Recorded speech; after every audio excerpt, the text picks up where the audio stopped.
Assalamualaikum warahmatullahi wabarakatuh. Selamat pagi, salam sejahtera buat kita semua. Perkenalkan, saya Dr. Seha SHMH, dosen tetap Fakultas Hukum Universitas Jayabaya, pengampu mata kuliah Perbandingan Hukum Pidana. Rencana pembelajaran semester. Capaian pembelajaran lulusan atau CPL mampu berkomunikasi secara efektif, baik secara lisan maupun tulisan, dengan menerapkan nilai, norma, dan etika akademik. Mampu merencanakan, mengerjakan, dan mengevaluasi tugas-tugas di dalam batasan-batasan yang telah diberikan. Mampu bekerja mandiri maupun dalam tim yang multidisiplin dan multikultural. Mampu memahami kebutuhan akan belajar sepanjang hayat terhadap ilmu-ilmu multidisiplin, termasuk akses mampu memahami kebutuhan akan belajar sepanjang hayat terhadap ilmu-ilmu multidisiplin, termasuk akses menuju pengetahuan yang relevan terhadap masalah-masalah kontemporer. Bahan kajian materi yaitu pustaka KUHP tahun 1915, KUHAP tahun 1981, KUHP nomor 1 tahun 2023. Mata kuliah syarat yaitu sub CPMK sebagai kemampuan akhir yang diharapkan. Minggu ke-1 dan ke-2. Setelah mempelajari bab ini, diharapkan mahasiswa dapat memahami dan mengetahui pengertian perbandingan hukum pidana dan klasifikasi perbandingan hukum pidana, kriteria dan bentuk, yaitu memberi pemahaman dan diskusi. Tatap muka 5 kali, materi pembelajaran pendahuluan, bobot nilai 10%. Minggu ke-3 dan ke-4, yaitu setelah mempelajari bab ini, diharapkan mahasiswa dapat memahami dan mengetahui pengertian perbandingan hukum dalam perspektif hukum Islam dan perbandingan hukum pidana Indonesia dengan hukum pidana Inggris. Memberi pemahaman serta diskusi pengertian dan perbandingan hukum Islam dan juga pengertian perbandingan hukum Inggris. Bobot nilai 15%. Minggu ke-5, yaitu setelah mempelajari bab ini, diharapkan mahasiswa dapat memahami dan mengerti perbandingan asas strict liability hukum pidana Indonesia dengan memberi pemahaman dan diskusi. Asas strict liability dengan bobot nilai 10%. Minggu ke-6, setelah mempelajari bab ini, diharapkan mahasiswa dapat memahami dan mengetahui perbedaan sistem peradilan pidana Inggris dengan sistem peradilan pidana di Indonesia dengan memberikan pemahaman serta diskusi sistem peradilan Indonesia dan Inggris, konsep dasar hukum pidana, unsur tindak pidana, klasifikasi tindak pidana. Bobot nilai 10%. Minggu ke-7, diharapkan setelah mempelajari bab ini, diharapkan mahasiswa dapat memahami dan mengetahui alasan-alasan pengurangan atau penghapusan pidana bagi negara penganut sistem common law dengan memberikan pemahaman sekaligus diskusi alasan-alasan pengurangan atau penghapusan tindak pidana ekonomi dengan bobot nilai 10%. Minggu ke-8, yaitu pelaksanaan ujian tengah semester.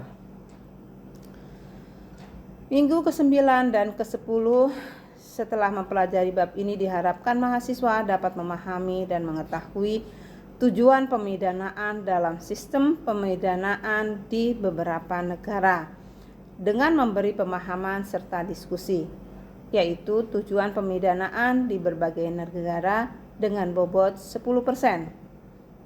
Minggu ke-11 dan ke-12, yaitu setelah mempelajari bab ini, diharapkan mahasiswa dapat mempelajari dan mengetahui perbandingan KUHP Indonesia dan Belanda. Ini juga mengharapkan mahasiswa bisa membuat perbandingan hukum antara beberapa negara. Minggu selanjutnya yaitu minggu ke-13 dan 14, Setelah mempelajari bab ini, diharapkan mahasiswa dapat memahami dan mengetahui perbandingan kekerasan dalam rumah tangga di negara Turki, Yordania, Sudan, Malaysia, dan Indonesia, yaitu dengan memberi pemahaman dan diskusi, memperbandingkan peraturan KDRT dalam setiap negara dengan bobot nilai 10%.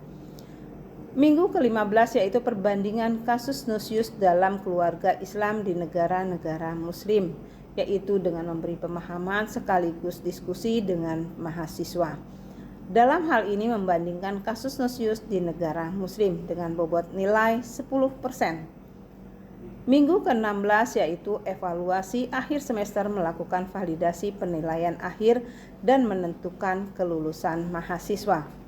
Dalam proses penilaian terhadap mahasiswa itu ada bobotnya masing-masing, yaitu berdasarkan kehadiran, tugas, UTS, dan ujian akhir semester.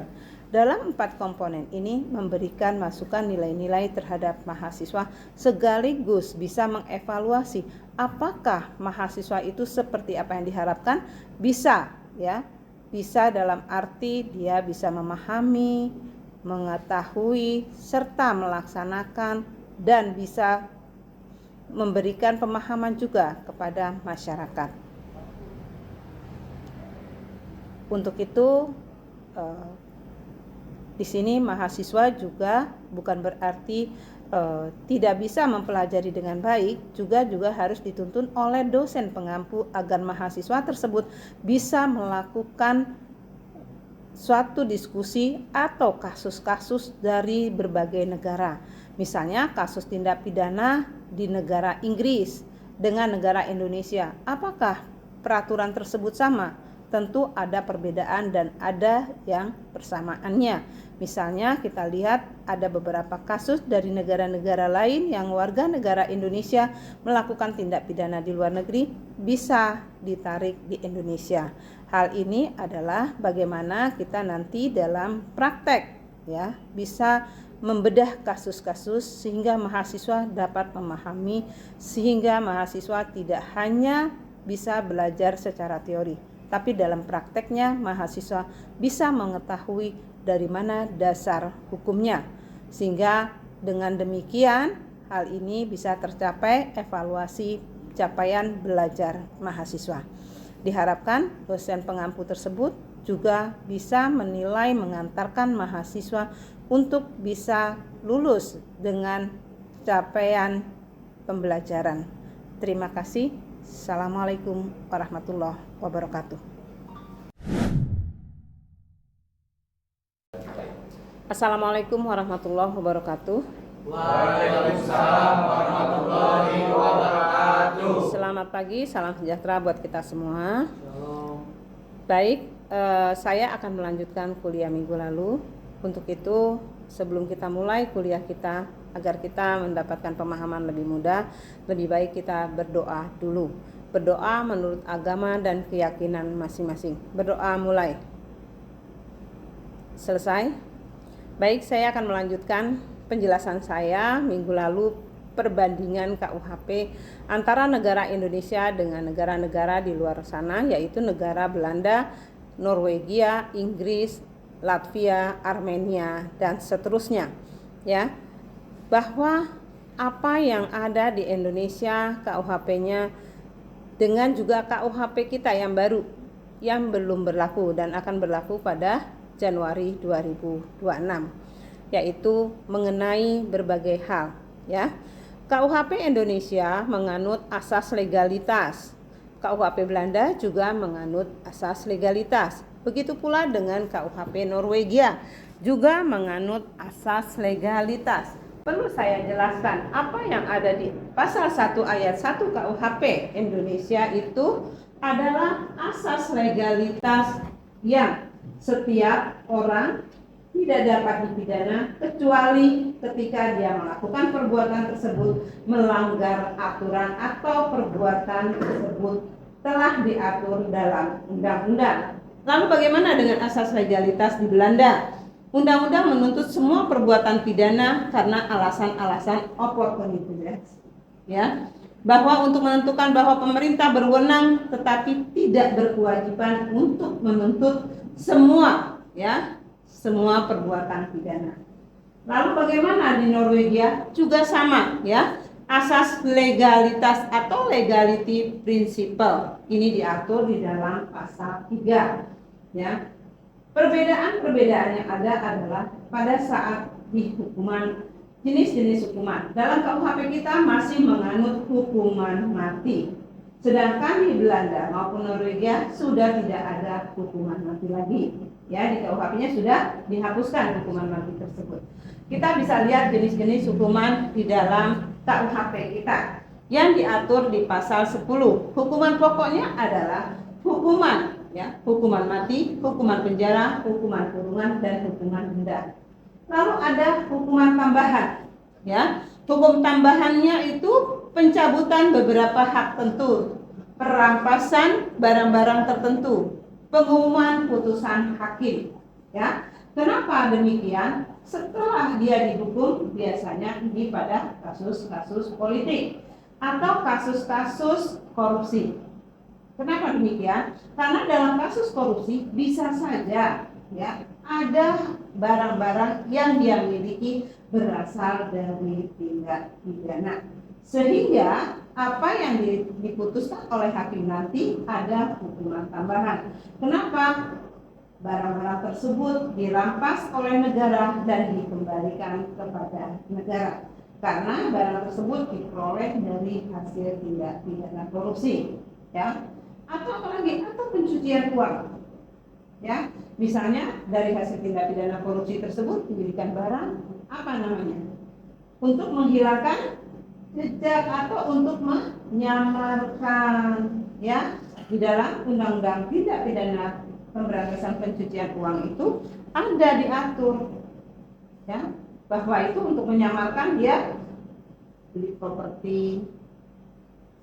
Misalnya uang itu disalurkan ke Fitra, ke Aris, itu bisa-bisa saja dari pelaku tindak pidana. Ya, nanti kena ada apabila kalian aktif maka kena pasal pencucian aktif. Ya, kalau tidak pasif gitu. Berarti tidak digunakan uang itu, tidak diapa-apakan gitu kan. Nah, lalu kalau di Belanda ya, sanksi yang dapat diterapkan oleh hakim yaitu pidana pokok, penjara, kurungan, dan denda. Pidana matinya sudah tidak ada. Ya. Lalu pidana tindakannya yaitu penempatan di rumah sakit jiwa, penyitaan keuntungan hasil kejahatan, perampasan barang-barang yang digunakan kejahatan, kompensasi untuk kerusakan-kerusakan. Nah, di Belanda ini kenapa penjaranya kosong? Ada yang tahu? Hal ini dikarenakan di sana punya sanksi yang berat. Sanksi yang berat seperti saudara sudah lihat di sana ada penyitaan keuntungan hasil kejahatan. Ketika seseorang dia melakukan tindak pidana korupsi, kapan? Misalnya 2015 dia melakukan tindak pidana korupsi. Ya, 2015. Nilai korupsinya adalah misalnya dia 20 miliar. 20 miliar pada waktu itu dia belikan apa? Oh, dia belikan tanah di daerah mana? Berapa hektar? Lalu dia belikan apa? Oh, dia buka usaha. Misalnya dia buka usaha sewa mobil, ya. Seperti itu. Nah, hasil usaha ini keuntungannya semua dirampas dan diambil. Keuntungannya bukan modal dia buat usaha, keuntungannya itu diambil. Lalu tanahnya itu diambil. Kalau dia beli 2015, kira-kira kalau 2024 dia ketangkap dan itu diambil, harga tanah sudah berubah nggak? Sudah berubah. Jadi tidak bisa lagi dikatakan dikembalikan sebagaimana uangnya dikorupsi. Ya, jadi tidak, keuntungan dari itu diambil untuk negara. Kalau di kita undang-undang korupsinya pasal 16 ayat 10B mengatakan bahwa nilai yang dikorupsi pada waktu itu. Jadi pada saat dia korupsi misalnya 15 miliar, ya 15 miliar harus dikembalikan kerugian keuangan negara. Tapi kalau di Belanda tidak, ada ketentuan, keuntungan yang diperoleh. Dia beli tanah, lalu sekarang hasilnya berbeda, tetap diambil keuntungan itu. Sehingga orang tidak ada mau masuk penjara. Dia korupsi ngapain? Hasil korupsinya keuntungannya diambil, ya kan? Nggak ada gunanya buat dia. Kemudian ada sanksi sosial. Dia bisa menyapu jalanan. Kira-kira orang kalau jadi pengusaha, direktur atau pejabat semuanya perjalanan enak nggak sih? Pasti kan nggak sesuai gitu ya. Nah itu di Belanda makanya penjaranya kosong. Apakah hanya korupsi saja? Tidak. Setiap orang melakukan penipuan, penggelapan terhadap seseorang, maka keuntungan-keuntungannya dikembalikan kepada orang yang ditipu dan digelapkan uangnya tersebut. Jadi nggak berarti karena itu hasilnya korupsi saja. Kalau korupsi sudah pasti kembali ke negara. Tapi kalau dia dalam kejahatan yang umum, maka kembalikan kepada orang yang dirugikan, gitu. Ya, jadi orang di sana nggak mau. Jadi orang yang biasa nipu, biasa gelapkan uang orang, dia tidak mau lagi. Karena apa? Karena percuma. Hasil keuntungannya akan diambil, dikembalikan kepada orang tersebut, gitu. Ya, jadi penjara kosong di Belanda. Kalau di Indonesia penjaranya apa nih? Ya. Lalu kita bisa lihat juga perbedaan-perbedaan dengan di Singapura.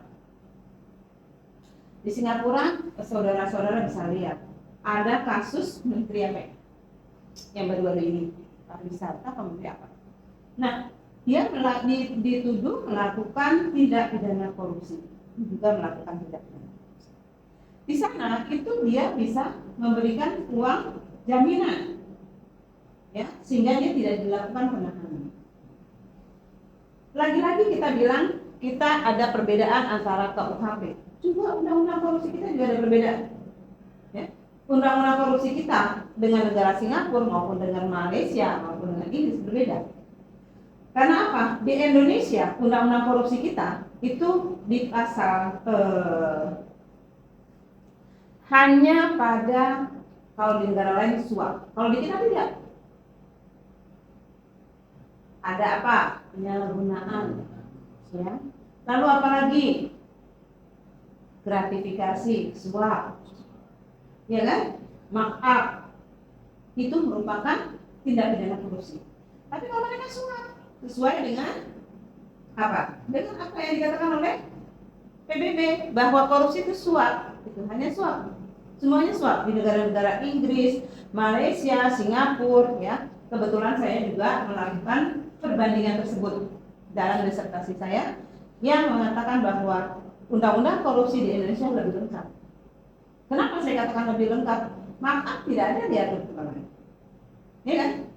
Di kita diatur. Jadi kalau orang melakukan markup terhadap proyek-proyek pemerintah, terutama di pengadaan barang dan jasa, maka dia bisa kena tindak pidana korupsi. Kita lebih lengkap justru gitu. Ya, kalau saya ya terus terang saja, memang lebih lengkap Indonesia. Hanya di kita diperlukan apa? Peran aktif, ya, supaya untuk menentukan ini korupsi atau tidak. Ya, jangan juga nanti orang masuk PNS nggak mau dia jadi PPK. Karena apa? Dikit korupsi kan gitu. Tapi kalau dia memang korupsi, ya wajar dia dihukum dan ditindak sesuai dengan undang-undang. Ya. Nah, kembali kepada KUHP kita. Nah, di KUHP Belanda tadi kan sudah ada tuh masalah tindakan. Yang pertama pidana pokok, yang kedua tindakan penempatan di rumah sakit jiwa. Kita ada tindak pidana yang diatur, ada penghapusan tindak pidana yaitu di pasal 44. Ya, ketika orang gila melakukan satu tindak pidana, bisa dihukum nggak? Tidak. Tapi yang ada ditempatkan di rumah sakit jiwa karena dia tidak waras, ya kan? Nggak mungkin dihukum orang tidak waras. Nah, itu namanya penghapusan pidana. Ya, di Belanda itu ada. Jadi ketika orang itu, maka ada penempatannya masuk rumah sakit jiwa. Lalu menurut KUHP Norwegia, pidana penjara, pidana jailing itu sama juga, pidana denda, ya. Hak untuk menduduki jabatan publik, ya, dalam keadaan tertentu hak-hak seseorang dapat dihapuskan. Ketika dia melakukan tindak pidana yang seperti apa akan dihapuskan? Ya, di situ dikatakan di dalam pasal 29.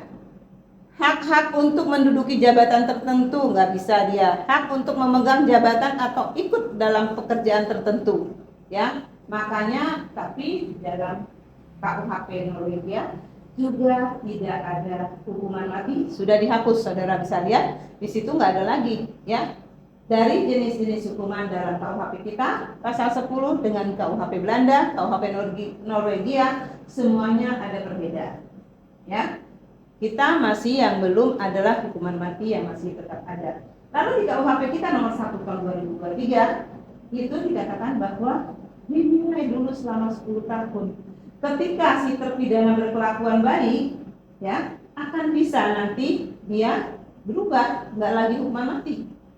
Bisa aja jadi seumur hidup. Ya, itu harus dapat dulu keterangan dari kalapasnya. Kita lihat nanti, ya. Baik, selanjutnya kita melihat adanya di Belanda itu sanksi alternatif. Ini ketika kasus pada anak, ya, jenis pada anak. Kalau kita lihat di sini ada tindakan tapi merupakan sanksi, ya, yaitu sanksi ini kita lihat walking project. Jadi pelaku anak dibawa untuk mengerti bahwa ia harus mengganti kerugian.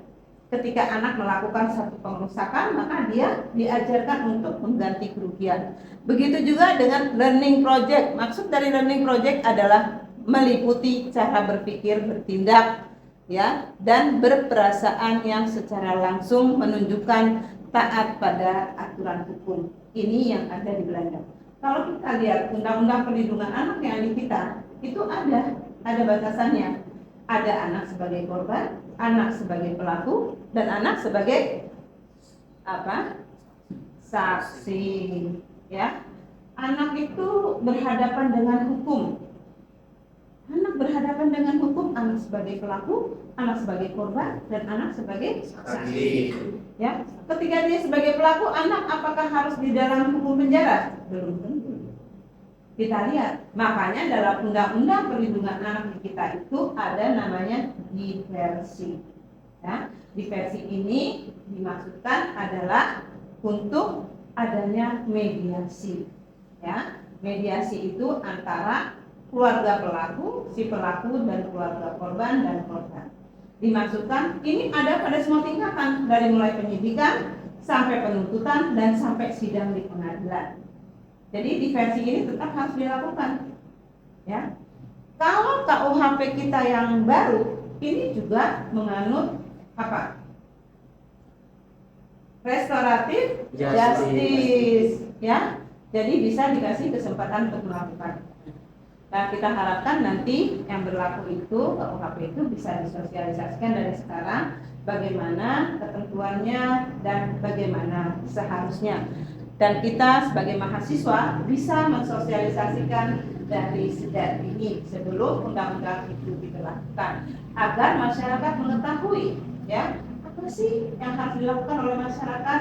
Nah, itu, ya. Begitu juga nanti di dalam ketentuan KUHP yang baru kita bisa lihat apa yang nanti sudah diatur oleh Undang-Undang ITE, ya. Kita bisa lihat tuh di sana.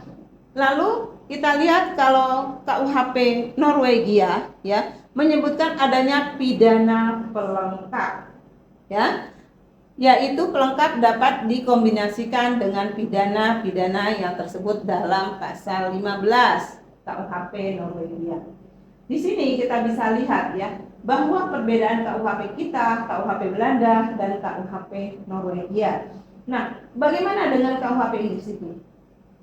Ya, itu juga sama. KUHP Inggris itu tidak ada asas legalitas. Secara nyata tidak disebutkan. Tapi pada prakteknya, setiap putusan-putusan dalam peradilannya selalu mengacu pada jurisprudens dari putusan yang sudah diputus sebelumnya. Berbeda dengan kita, tidak selalu pada jurisprudens. Karena kita punya undang-undang pokok-pokok kehakiman, ya. Kita punya undang-undang yang mengatur hakim bisa menemukan hukum, ya. Oh, nggak ada undang-undangnya nih dalam kasus ini, jadi hakim nggak bisa mengatakan itu. Jadi hakim harus bisa menemukan hukum, ya. Nanti kita lihat di Undang-Undang Nomor 48 Tahun 2009, ya. Di sana akan diberikan bahwa batasan-batasan hakim nggak bisa dengan perkara yang diajukan dia katakan bahwa ini nggak ada hukumnya, ini nggak ada aturannya, nggak bisa. Ya, karena hakim harus menemukan hukum. Begitu juga pada kasus-kasus terorisme. Pada waktu kasus terorisme di Bali, apakah sudah ada undang-undang terorisme? Belum ada. Tapi diputusnya pakai apa? Undang-undang Perpu nomor 1 tahun 2002. Ya. Jadi itu bukan berarti asas legalitas itu langsung diberlakukan. Itu ada eksepsinya dari pengacaranya terorisme, bahwa ini belum ada undang-undangnya, nggak bisa berlaku surut.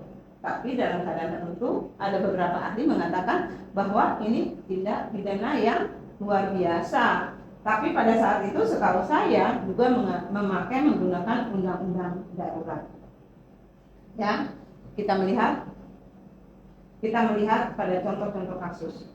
Ya, ada beberapa perbandingan dalam hukum pidana kita maupun di luar negeri. Misalnya contoh kasus ada orang Indonesia melakukan tindak pidana di luar negeri. Di KUHP kita diatur nggak? Diatur bahwa pemerintah Indonesia bisa minta kepada negara tersebut agar warga negaranya bisa disidangkan di Indonesia. Contoh adanya TKW yang melakukan pembunuhan majikan di Singapura. Ya, TKW ya, TKI Indonesia itu. Lalu dia melarikan diri. Ketika dia melarikan diri, maka dia dicari oleh pemerintah Singapura, menghubungi pemerintah Indonesia. Lalu apa? Dicari. Ternyata dia dari Jambi ke Batam, akhirnya dia ditangkap pula di Jambi. Dia melarikan. Terus pemerintah Indonesia tidak disidangkan, tapi pemerintah Singapura menyetujui, maka bisa disidangkan di Indonesia. Tapi bagaimana ketika negara tersebut tidak menyetujuinya? Tidak bisa. Contoh kasus Reinhard Sinaga, tidak bisa disidangkan di Indonesia karena pemerintah Inggris tidak menyetujuinya. Ya, jadi kalau kita lihat di sana tergantung pemerintah yang bersangkutan.